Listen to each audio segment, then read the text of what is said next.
मे 15 बेलकु शक्तिशाली बात्या ओडिशा उपकूल रे पशिबा नै जीएफएस रो पूर्वानुमान मासकु नै डराइलानी बात्या आशंका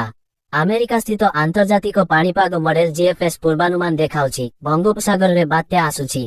संभवतः मे 14-16 तारीख भितरे एहा उपकूल रे माड होई पारे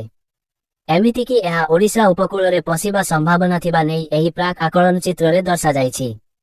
संभाव्य वायुर चाप जहाँ देखाउछि एहा अति शक्तिशाली रूप नै पारे मात्र अन्य कौनसी पाणीपाग मॉडल संभाव्य बात्या नै एबे किछि भी पूर्वानुमान करि नाहांती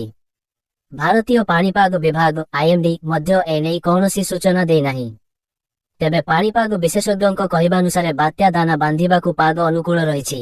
लघुचाप होई पारे मात्र एहा बात्या हेबो कि नाही एते आगरु किछि कहि हेबनी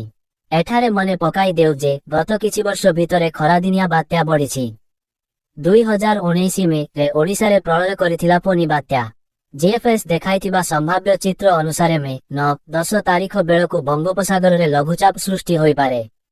एहा आगकु बढ़िबा सह 14 तारीख बेलकु ओडिशा उपकूल पाखरे थाई पारे 14-15 तारीख बेलकु ओडिशा रे माड होई पारे जदिओ एहा भिन्न दिगरे जिबा नै सकाळे जीएफएस पूर्वानुमान करुथिला तेनु एबेठारु किछि स्पष्ट आकलन करि हेबनी कृषि पाणीपाग विशेषज्ञ प्रोफेसर सुरेंद्रनाथ पशुपालक कहिसंती वर्तमान बंगोपसागर रे एक सक्रिय परिवेश सृष्टि हेउछि समुद्र जलपतनर तापमात्रा 30-31 डिग्री सेल्सियस रहुछि एहा बात्या सृष्टि पाई अत्यंत अनुकूल वर्तमान मॉडल अनुसारे मे 11 रु 15 भितरे लघुचाप सृष्टि होई पारे जीएफएस शक्तिशाली बात्यार चित्र देखाउछि एहार कारण एमजेओर प्रभाव फेज 3 रे भारत महासागर रे अधिक सक्रिय रहिबो जहाँकि वायुमंडल को अधिक शक्ति देबो वायुमंडलर निम्न भाग रे घूर्णन शक्ति वृद्धि पाइबा सह ऊर्ध्वर भाग रे पवनर गति पार्थक्य कमिबो मध्य भाग रे आपेक्षिक आर्द्रता 80 रु अधिक रहिबो फल रे समुद्र उपरि भाग रे तापमात्रा 30-31 डिग्री रहिबो जदि पवनर गति अनुकूल रहिबो तेबे एही तापमात्रा लघुचापकु शीघ्र बात्यारे परिणत करिबो एसीएमडब्ल्यूएफ मॉडल रे दर्शा जायछि भारतीय स्थल भागरु आसुथिबा शुष्क पवन बात्यार गतिरोध करिबो फल रे केवल संभाव्य लघुचाप केवल वर्षा रे सीमित रहि पारे एही संपर्क रे अधिक तथ्य 6 तारीख बेलकु स्पष्ट होई पारे शिक्षा और अनुसंधान विश्वविद्यालय जलवायु और परिवेश केंद्र सीसी निर्देशक डॉक्टर शरत चंद्र साहू कहिसंती समुद्र जलपतन तापमात्रा अधिक रहुछि एहा बात्या पाई अनुकूल परिवेश मात्र बात्या हेबो कि नाही केउठी हेबो कोआडे जीवो एबेठारु किछि कहि हेबनी बात्या संपर्क रे एते आगुआ आकलन रे स्पष्टता नथाए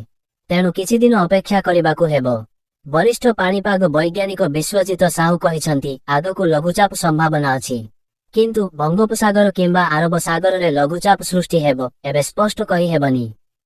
चलित वर्ष मौसुमी आगमन सामान्य शीघ्र होई पारे अंडमान सागर रे मे 20 परिवर्ते 17 बेलकु छुई पारे दक्षिण पश्चिम मौसुमी पश्चिमा तरंगायित वायु प्रवाह जोगु सहल मौसुमी आगमन सह बंगोपसागर किंबा अरब सागर रे एक लघुचाप होई पारे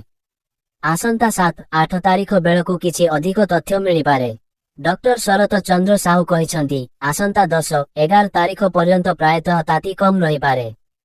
पश्चिम और आभ्यंतरीण ओडिशा रे सर्वाधिक 40 डिग्री भितरे और उपकूल रे 35 डिग्री पाखापाखी पारद रही पारे रु 10 तारीख काल बैशाखी प्रभाव अधिक रही पारे प्रोफेसर पशुपालक कहिसंती उपकूल सह अंतरीण ओडिशा रे 8 रु 15 तारीख भितरे तापमात्रा 3 रु 5 डिग्री कमी पारे बंगोपसागर रु आसुथिबा आर्द्र पवन जोगु पश्चिम और दक्षिण ओडिशा रे काल बैशाखी बढ़िबा सह व्यापक अंचल रे वर्षा होई पारे पाणीपाग विभाग आकलन करिछि तापमात्रा एबे 2-3 डिग्री कमिबो समुद्र अशांत रहिबा कारणरु 5 जाय उत्तर उपकूल रे मत्स्यजीवी को बारण करा जायछि प्रतिदिन 8 तारीख पर्यंत काल बैशाखी रहिबो रविवार उत्तर उपकूल एवं दक्षिण ओडिशार विभिन्न जिल्ला रे घड़घड़ी सह वर्षा एवं 40 रु 60 किमी पर्यंत पवन होई पारे शनिवार 7 स्थान रे पारद 40 डिग्री उपरे थिबा बेले बौद्ध 41-6 और झारसुगुड़ा 41-1 डिग्री थिला उपकूल रे 35-36 डिग्री भितरे रहिथिला तापमात्रा पारादीप कटक भुवनेश्वर संबलपुर बालेश्वर चांदबाली बारिपदा और बलांगीर समेत विभिन्न जगार काल बैशाखी वर्षा होइथिला।